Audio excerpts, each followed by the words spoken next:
E para nós sempre é um prazer, uma alegria muito grande estar aqui com os irmãos, né, da Ibumá. E para nós vocês são uma referência, uma inspiração, né, nesse tempo que nós estamos servindo a Deus ali no bairro Boa Vista.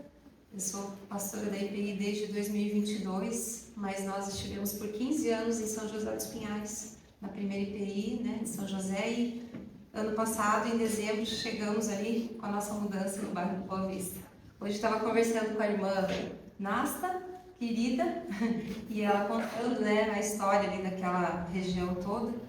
E estamos ali iniciando um trabalho de plantação e buscando, né, muito a direção de Deus, a presença de Deus, e um grande desafio, né, irmãos? Então, quando nós chegamos aqui, sempre que a gente tem a oportunidade de aqui demonar, para nós é uma grande inspiração que Deus tem feito aqui nessa igreja, né? Para a glória do nome dele que eu falo isso. Antes de nós começarmos, eu queria orar pela palavra e pedir que você baixasse um pouquinho a sua fronte. Senhor, muito obrigado, Deus, porque estamos reunidos aqui, como já foi dito, com a única razão, Deus, que é o Cristo vivo, que é termos, Deus, esse encontro com a Tua Palavra, que é deixarmos que o Teu Espírito, Deus, venha sobre nós mais uma vez. Obrigado, Senhor. Nós te pedimos que o Senhor fale aos nossos corações nesse momento. Não sou eu, Deus. Eu quero nesse momento pedir que somente o Teu Espírito Santo venha falar, venha conduzir todas as coisas aqui. E nós te bendizemos, Pai, em nome do Senhor Jesus. Amém. Amém. Nós estamos também lá estudando uma série, né, sobre o que é ser um verdadeiro discípulo de Jesus, um verdadeiro discípulo do Cristo.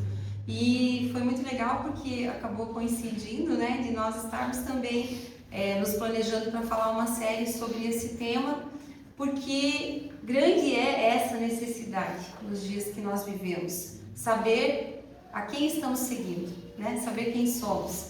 E eu coloquei ali, projetei algumas imagens antes de entrarmos, né, no primeiro versículo bíblico, para que você possa construir uma reflexão aí no seu coração.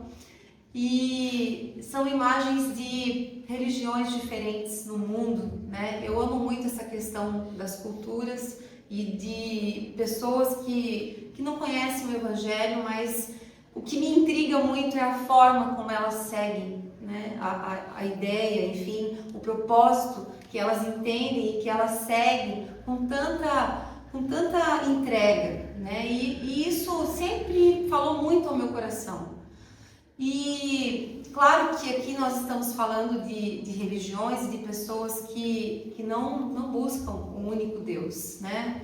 Nós sabemos que ali há uma multiplicidade, né, de deuses e de crenças, mas o que eu quero que você perceba aqui é a forma como essas pessoas elas têm essa entrega da vida delas, a ponto tal até de nós sabermos que elas chegam a tirar as suas próprias vidas ou até mesmo a matar, né? Infelizmente no Oriente Médio a gente sabe que tem ali toda uma guerras e conflitos acontecendo que tem origem na questão da religião, né? Mas a minha primeira pergunta, né, para você é: como você tem mostrado, talvez, de uma maneira mais explícita, né, a sua fé e quem você segue? Porque, né, nós estamos estudando aí o que é ser um discípulo verdadeiro do Cristo, né? E pensando nesse aspecto, eu creio que é uma reflexão que nós precisamos fazer nas nossas vidas, nos dias atuais. Como nós temos vivido essa jornada, essa caminhada de seguir o Cristo vivo. Então, eu quero convidar você a abrir a tua Bíblia, ali em Marcos capítulo 1, versículo 16, em que nós vamos encontrar esses primeiros momentos de Jesus chamando os seus discípulos. Não sei qual é a tradução que eu acabei projetando ali, mas eu vou ler Marcos capítulo 1, versículo 16, em que a palavra de Deus fala: E andando Jesus junto do mar da Galileia, viu Simão e André, seu irmão, que lançavam a rede ao mar, pois eram pescadores. E Jesus lhes disse: vinde após mim, e eu vos farei pescadores de homens. E deixando logo suas redes, o seguiram. Um pouco mais à frente, ainda em Evangelho de Marcos mesmo, no capítulo 2, a palavra de Deus vai dizer o seguinte, capítulo 2, versículo 13. No segundo momento que Jesus encontra alguns homens que ele chama para serem seus discípulos, e então ele diz ali no versículo 13: tornou a sair para o mar, e toda a multidão ia com ele, e ele os ensinava. E passando, viu Levi, filho de Alfeu, sentado na recebedoria, e disse-lhe: segue-me. E levantando-se, o seguiu. Então, são momentos aqui muito especiais em que no início ali do ministério público de Jesus, ele chama esses homens para segui-lo. E é interessante nós vermos que como será que isso aconteceu para esses discípulos, né? Fico pensando que havia ali um pano de fundo, um contexto histórico, um contexto todo em que os judeus eles esperavam um outro Messias, eles esperavam um outro que viesse de uma maneira muito gloriosa, né? Que viesse de uma maneira toda diferente do que foi apresentado ali para eles naquele momento em que Jesus chega, né, e chama esses homens da maneira mais simples possível e de uma maneira muito assim, vem e segue, muito simples, né? Não havia ali talvez toda uma pompa, algo assim que os judeus esperavam. E esses homens agora são convidados a seguir o mestre. Mas quem é esse? Né? Quem é esse que está nos chamando agora, né, para caminhar com ele? E nós vemos que nesse momento que esses homens são chamados, eles então começam a testemunhar a obra, o ministério público de Jesus, e por onde ele passava nós sabemos que as escrituras vão falar que havia cura. Jesus passava, ele curava as pessoas eram libertas, havia sinais e maravilhas em seu ministério, e à medida então que eles iam caminhando com Cristo de perto, algo acontecia em seus corações, algo começou a acontecer em seus corações, porque eu creio que nesse momento do chamado deles, sim, testificou em seus espíritos que aquele era o Cristo, e aquele era o Messias, o Filho de Deus, mas talvez não foi nesse primeiro dia que já aconteceu uma intensidade na vida deles, mas foi em caminhar com esse mestre dia após dia e testificar o poder de Deus que havia sobre ele para realizar essas maravilhas.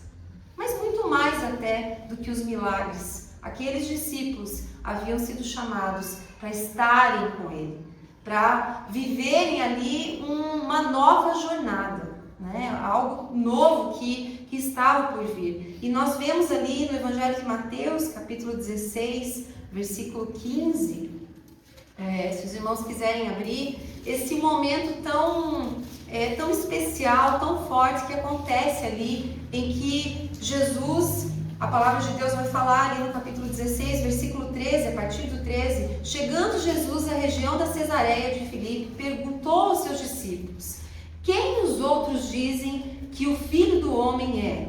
E eles responderam: alguns dizem que é João Batista, outros dizem que é Elias, e ainda outros Jeremias ou um dos profetas. Mas e vocês? Perguntou ele. Quem vocês dizem que eu sou?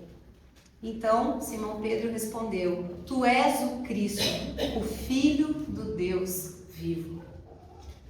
Eu creio que nesse momento aqui algo muito forte já tinha acontecido ali, né? Porque apesar de muita coisa que ainda vai acontecer, se você ler e mergulhar na leitura dos evangelhos, você vai ver que o próprio Pedro depois acaba acontecendo várias situações ali com ele, mas naquele momento ali, quando ele está diante de Jesus, ele afirma: tu és o Cristo, sim, tu és o Filho do Deus vivo, Porque ninguém poderia realizar aquilo que nós temos visto se Deus não fosse com ele.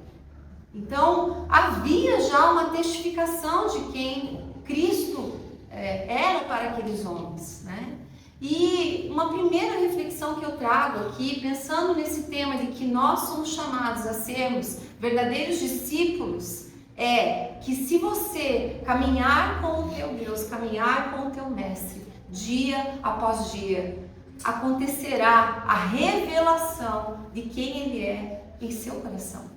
E isso não é obra de homens, isso não é obra de uma denominação, isso não fala de estruturas humanas, mas isso fala de uma obra sobrenatural, que somente pode acontecer e pode ser realizada à medida que nós andamos com Ele. Quando recebemos a Cristo como o único Senhor e suficiente Salvador em nossos corações, acontece algo maravilhoso, né? A regeneração, o Espírito Santo de Deus vem habitar em nós, passamos a ser filhos, né? E algo novo começa a acontecer, somos nova criação, a palavra de Deus vai dizer isso, mas o que eu quero aqui chamar a nossa atenção é sobre essa relevância vital, essencial na vida de todo aquele que diz, que professa ser um discípulo, você precisa caminhar com Ele todos os dias.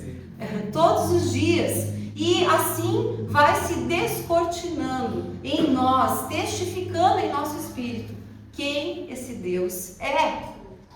E é interessante porque em Efésios capítulo 1, versículo 18 e 19, eu acho linda essa carta, né, do apóstolo Paulo à igreja de Éfeso, em que ele vai ali falando várias coisas para aquela igreja. E ele fala, olha, vocês foram predestinados, né? Ele conheceu vocês antes da fundação do mundo. Vocês estão assentados nas regiões celestiais em Cristo. E olha quanta coisa maravilhosa ele vai falando. E ele fala, olha, no capítulo 1, versículo 18, peço que ele ilumine os olhos do coração de vocês, para que vocês saibam qual é a esperança da vocação, qual é a riqueza da glória da sua herança nos santos e qual é a suprema grandeza do seu poder sobre nós. Que coisa grandiosa, irmãos! Que coisa tremenda é você entender isso aqui. Mas certo é que é uma revelação promovida pelo Espírito Santo em nosso coração. Então, quando nós passamos a entender algumas coisas e principalmente nos gastarmos, dizendo assim, em sua presença, buscando a sua presença, buscando essa revelação, nós não seremos mais os mesmos. Não há como continuar igual, porque é o poder de Deus que vai agindo em nós, né? E isso é algo tremendo, que os vossos olhos sejam iluminados para que vocês entendam qual é essa grandeza, qual é essa vocação. Que grande isso é, irmãos.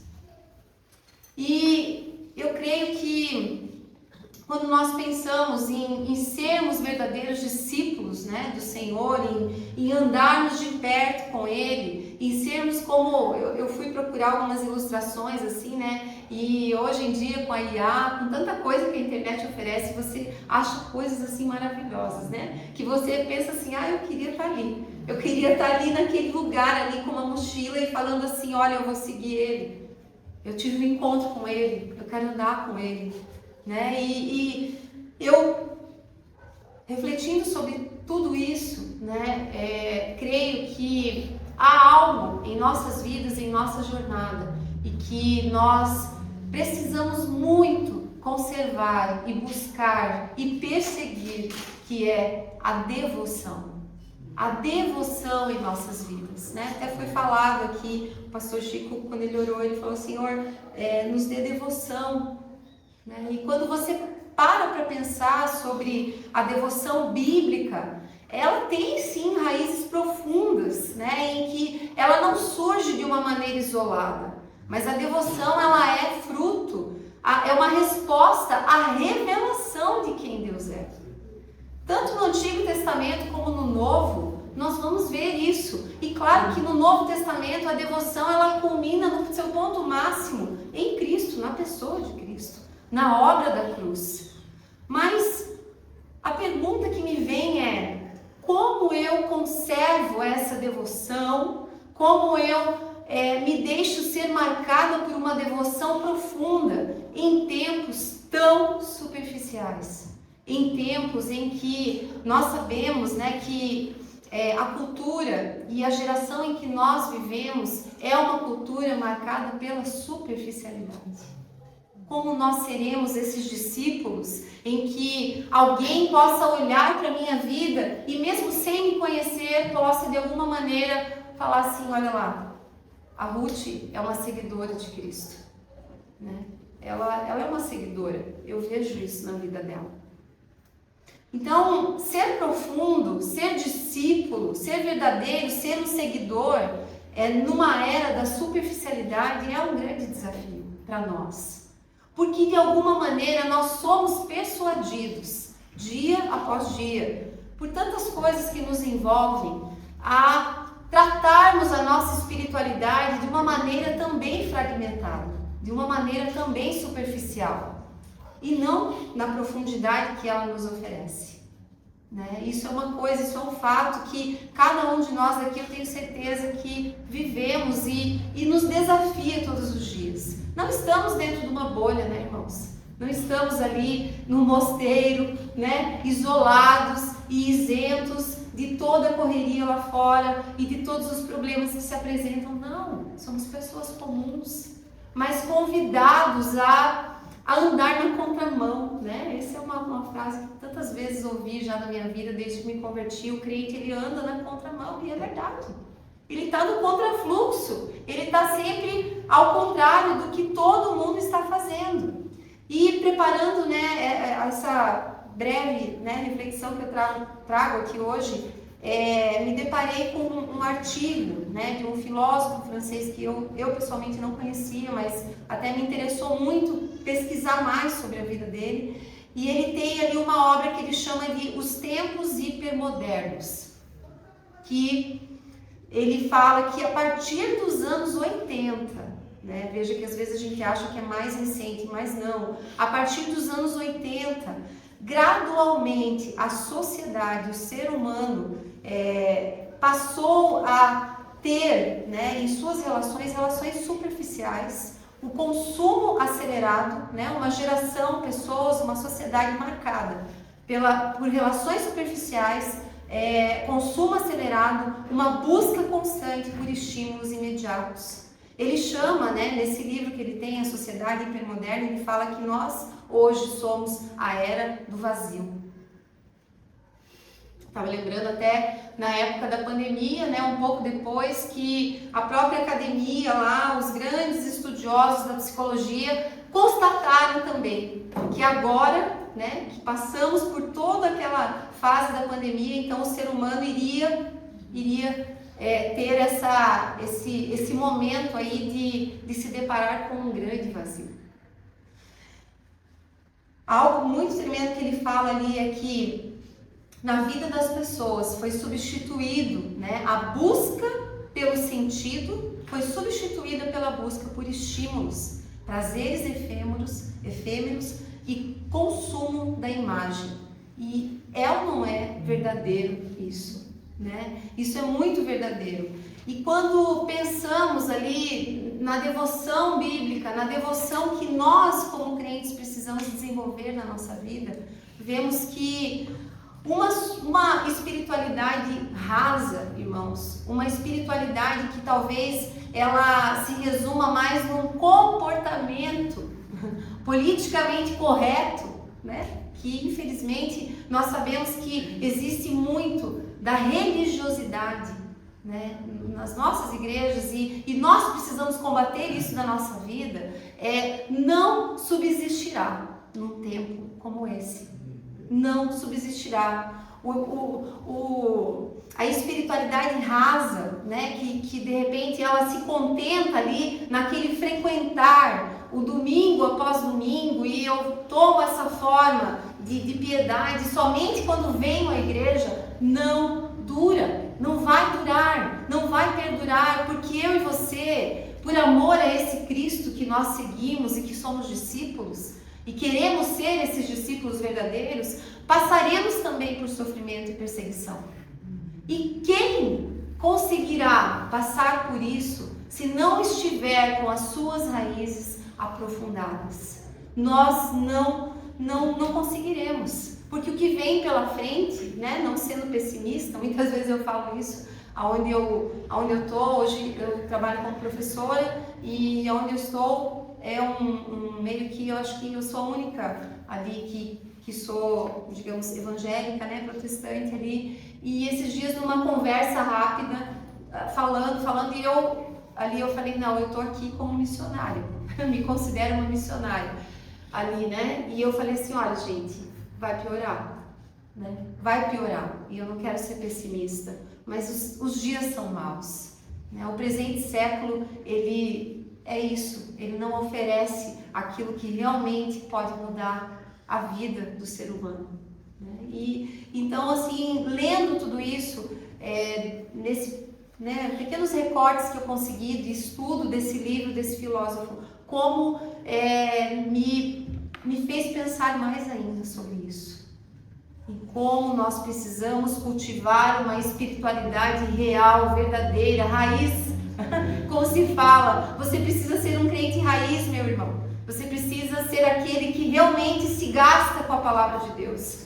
Não tem como nós perseverarmos, continuarmos, porque lutamos com o mundo exterior, né? Um mundo espiritual que não vemos, mas que existe. Lutamos, de certa forma, contra uma cultura que nos chama para ser superficiais em nossas relações, na maneira como tratamos a vida, e lutamos contra o nosso próprio eu, a nossa própria carne também, que precisa todos os dias ser conduzida ali a buscar, né? Muitas vezes a gente tem que se pegar pelo nosso colarinho mesmo, olha, não, você vai lá, ler a palavra, dobrar o seu joelho e reconhecer que sem ele você não é nada. Então, nós precisamos dessa devoção profunda. Eu quero ler ali em Mateus capítulo 22, versículo 37, a palavra de Deus fala. Jesus, conversando ali com seus discípulos mais uma vez, né, lhes disse: amarás, pois, o Senhor teu Deus de todo o teu coração, de toda a tua alma e de todo o teu pensamento. Nós precisamos de contemplação na nossa vida. Quantas vezes nós paramos para contemplar a obra da cruz, a própria obra da cruz, né? A própria obra que Cristo fez por nós. Isaías 53, se você for ler ali, a palavra de Deus vai falar que nele não se achou beleza alguma, que ele foi cuspido, que os homens não queriam saber dele. E a palavra de Deus fala também ali que nós estávamos mortos nos nossos delitos e pecados e ele nos vivificou e nos transportou para o reino do Filho do seu amor, e havia um escrito de dívida contra nós que agora não existe mais, foi rasgado na cruz. Quantas vezes você parou para contemplar o sacrifício do Cristo vivo pela tua vida, irmãos? Quantas vezes você buscou isso? Senhor, me revela. Porque nós precisamos ter na nossa vida cristã, na nossa jornada cristã, essa marca da devoção. E a nossa conversão, a nossa caminhada com Deus, ela precisa ser marcada por isso. Porque senão, nós seremos mais um na multidão, né? Como se diz, nós estaremos aí, mas sem brilhar essa luz de Cristo nas nossas vidas. E não que a gente queira os holofotes para nós. Ele é o único digno de receber a glória, a honra, o louvor. Mas Ele nos chama para fazer discípulos lá fora. Mas antes eu preciso ter esse encontro com Ele, me tornar o seu discípulo, para então eu fazer diferença, às vezes sem falar nada. Muitas vezes você vai ser a Bíblia que alguém vai ler, né? Quantas vezes a gente já ouviu isso? Mas a realidade lá fora é essa. A sociedade é super envolvida com tantas outras coisas, a hipermodernidade, né? E uma era que as pessoas estão, ao invés de buscar o propósito das suas vidas, estão buscando os estímulos rápidos que podem sustentá-las momentaneamente.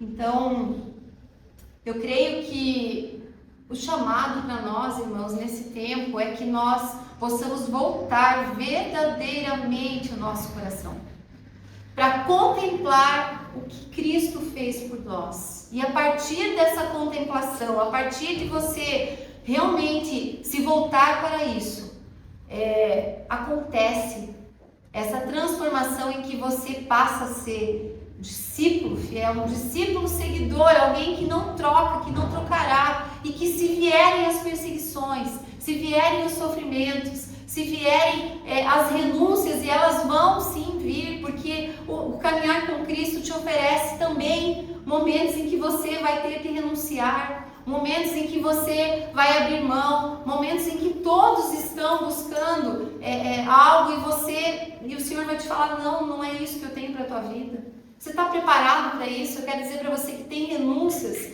que nós somente conseguiremos fazer se estivermos muito enraizados nele, se estivermos muito aprofundados em quem ele é para nós e o que foi o sacrifício que ele fez. Senão você vai, infelizmente, passar batido. Desculpe o termo, mas é verdade, eu falo isso de mim. Quantas eu hoje vejo, né, Senhor, o Senhor é misericordioso. O Senhor é misericordioso porque eu não olhei isso de uma maneira que a minha perspectiva fosse a partir da cruz. Por quê?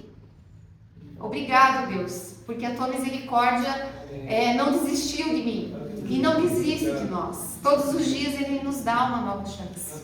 Amém? Então, eu creio que eu coloquei ali, né, no próximo slide, o devoção é uma postura de vida que coloca a pessoa diante de Deus com uma entrega total.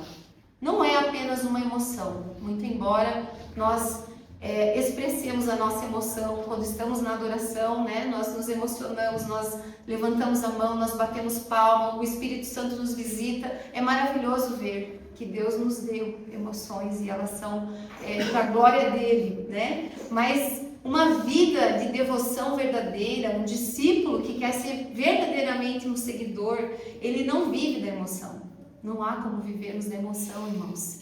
Ele precisa, e não é apenas a rotina litúrgica, muito embora ela precisa acontecer, ela existe e nós inclusive zelamos, né, por isso e buscamos fazê-la com tanta excelência, mas é mais do que isso. É uma aliança que se traduz em amor, obediência e fidelidade contínua. A devoção é um estilo de vida que eu e você precisamos decidir se iremos ou não seguir, né? Podemos estar na multidão, mas o Senhor, eu creio, que nos chama para andar de perto com Ele. Eu, preparando ali, né, a reflexão, me deparei com essa citação aqui do Watchman Nee, que teve total relação, né, com tudo isso que o Senhor foi colocando no meu coração e falando primeiramente comigo, né, eu preciso ser essa discípula, mas em que eu decidi colocar ali, ele fala assim, ó, quando passamos a conhecê-lo como tudo, todos os nossos problemas são resolvidos. Eu, portanto, não tenho nenhuma outra mensagem além desta. Cristo é tudo. Eu, portanto, não tenho, irmãos, nenhuma outra mensagem além desta. A Emuná não tem nenhuma outra mensagem além desta. Cristo é tudo. Nós temos que ser essa carta viva lá fora que diz, olha, Cristo é tudo. E esse é um grande desafio nessa geração, né? E nós precisamos decidir para onde olhar, a quem seguir. Eu e você precisamos decidir isso. E esse pode às vezes parecer que estamos aqui repetindo, né? Algo que talvez já tenha sido falado. Mas eu, sinceramente, eu tenho percebido assim que já faz tempo que Deus tem falado comigo e não sai disso. Digamos assim que o Senhor, Ele, olha, eu quero discípulo, andar junto, buscar uma vida de piedade verdadeira, se quebrantar mais, se humilhar mais, se conformar mais comigo, em quem eu sou, dedicar tempo. O Senhor tem falado comigo, é isso. Eu não tenho outra mensagem além dessa, né? Então, eu vejo que esse é o tempo para nós, porque estamos, sim, irmãos, persuadidos por viver um outro tipo de vida, que não será uma vida aprofundada, né? Mas poderá ser uma vida somente na superfície, se baseando somente num comportamento externo. Então, eu quero concluir, né, essa mensagem, seguindo já para um último slide ali que eu trouxe, né, desse grande homem do Novo Testamento que é o apóstolo Paulo, em que nós vemos ali na história da vida dele, né, lembrando, ontem mesmo eu estava pensando que eu preciso assistir o filme novamente. O filme da vida dele é muito, muito tremendo, muito profundo, muito maravilhoso, né, e nós vemos ali que Paulo, né, a maioria das suas cartas ele foi escrita, né, ele escreveu ali debaixo de muito sofrimento.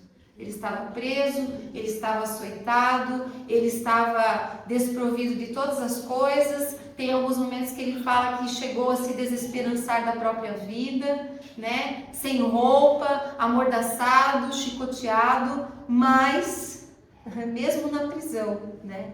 Ele fala que o grande alvo que ele perseguia e a qual ele dedicaria a sua própria vida era conhecer esse Cristo. Conhecer quem Cristo é, né? Esse versículo é muito poderoso, né? Filipenses capítulo 3, versículo 10, do 10 ao 13, a palavra de Deus fala ali: quero conhecer a Cristo, o poder da sua ressurreição e a participação nos seus sofrimentos, tornando-me como ele na sua morte, para que de alguma forma eu alcance a ressurreição dentre os mortos. Não que eu já tenha obtido tudo isso, ou tenha sido aperfeiçoado, mas prossigo para alcançá-lo, pois para isso também fui alcançado por Cristo Jesus. Irmãos, não penso eu mesmo que eu já tenha alcançado, mas uma coisa eu faço, esquecendo-me das coisas que ficaram para trás, avanço para as que estão diante de mim. Que poderoso, né, irmãos? A Bíblia inteira é poderosa, maravilhosa, mas realmente tem alguns versículos ali que, pelo menos na minha vida, na minha conversão, eles me voltam para Cristo, eles me levam novamente, assim, para voltar os meus olhos e a minha intenção e o meu, principalmente, né, como nós lemos ali, a amar o meu Deus de todo o meu coração, de toda a minha força, porque eu sei que se eu não buscar isso, né, todos os dias, o meu coração é desesperadamente enganoso, corrupto, quem conhecerá? Então, essa devoção, né, que às vezes parece algo tão abstrato, mas não é, irmãos. Ela se revela diariamente, nas escolhas que você faz, nas escolhas diárias que você faz, no tempo que você gasta meditando na palavra. E que muitas vezes, irmãos, se nós não pararmos, não nos sobra. Sobra para você um tempo assim maravilhoso, que você está lá no bosque de Jesus com a tua Bíblia. Não, né? Se nós não priorizarmos, talvez alguns já estejam nesse momento assim de poder ter essa vida mais contemplativa. Eu quero dizer para você, eu não estou. E se eu não parar todos os dias e falar, Senhor, eu preciso da tua graça, Deus. Porque se eu não te buscar, o que farei eu? Só o Senhor tem as palavras de vida eterna para mim. Como eu vou ser uma boa mãe sem o Senhor? Eu não sou, eu sou péssima. Como eu vou ser uma professora, uma profissional, se eu não buscar primeiro o Senhor na minha vida, não serei. Como eu vou ser uma esposa? Sem Jesus em mim, eu não posso ser nada, irmãos. Então, a devoção, o ser discípulo verdadeiro do Senhor, se revela, se materializa, digamos assim, na nossa entrega diária, em buscarmos essa vida, de nos dedicarmos verdadeiramente à Bíblia, de nos dedicarmos verdadeiramente a ser transformados pelo Espírito Santo. Ele vai nos transformar, Ele vai nos limpar. Há muito que necessita ser limpo em nosso coração. Nós precisamos dessa santificação, mas ela virá se você se decidir por buscar ter essa devoção, essa contemplação da palavra do Senhor e sempre lembrar, Senhor, eu é que deveria estar ali. Era o meu pecado que te levou para aquela cruz, que ninguém quis olhar para o Senhor. Era o meu pecado.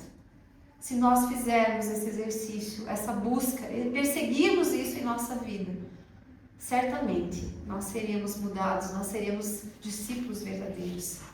Amém? Amém. Quero orar e pedir ao Senhor que Ele possa falar ao nosso coração, porque certamente esse é um tema que nós não esgotaremos, não há como esgotar algo que é a nossa própria vida, que é o seguir a Cristo, que é aprofundarmos o nosso coração, aprofundarmos as nossas raízes e sermos esses seguidores, como vimos ali. Quantas pessoas fazem tudo, se dão seguindo algo que não é a verdade, mas nós temos a revelação. Cristo Ele é a verdade. Nós sabemos que vivemos tempos tão difíceis. Senhor, nós colocamos a nossa vida diante do Senhor. Colocamos o nosso coração diante de Ti. Ó Deus, o Senhor tem falado conosco. Eu creio que o Teu Espírito Santo tem falado, Senhor, aos homens de Deus na face da terra, que esse é um tempo em que nós precisamos ser esses discípulos verdadeiros. Nós precisamos, Senhor, Te seguir de perto e clamar a Tua misericórdia dia após dia, porque são tempos em que somos persuadidos muitas vezes, Pai, por um certo modo de viver que nos fragmenta, que nos dá a entender que poderemos não estar completos em nada, que podemos fazer muitas coisas ao mesmo tempo. E sim, muitas vezes essa é a nossa rotina, digamos assim, né? Mas nós precisamos, ó Deus, oramos nessa hora, que o Senhor nos faça pessoas íntegras em Ti, inteiros no Senhor, inteiros na nossa busca, inteiros, Deus, na nossa devoção. Marca as nossas vidas com devoção, Senhor. Senhor, marca a nossa conversão, a nossa caminhada com o Senhor, em que possam olhar para nós e ver que pela Tua misericórdia temos devoção, Deus, viva, real, nas nossas vidas. Porque é somente isso que poderá fazer a diferença lá fora. É somente esse tipo de igreja que poderá ser diferente e relevante nesse mundo, Deus, que se perde. Em nome de Jesus nós oramos, Pai. E como lemos aqui, não dizemos, Senhor, que já temos talvez alcançado, mas esquecendo, Deus, das coisas que ficaram para trás. Caminhamos agora para frente, Deus. Agora, detentores da Tua palavra e do Teu convite de Te seguir de perto. Sairemos daqui hoje, Deus, dispostos com o nosso coração reaquecido, Deus, pela Tua palavra e pela Tua presença. Nós Te agradecemos. Em nome do Senhor Jesus. Amém e amém. Amém, irmãos.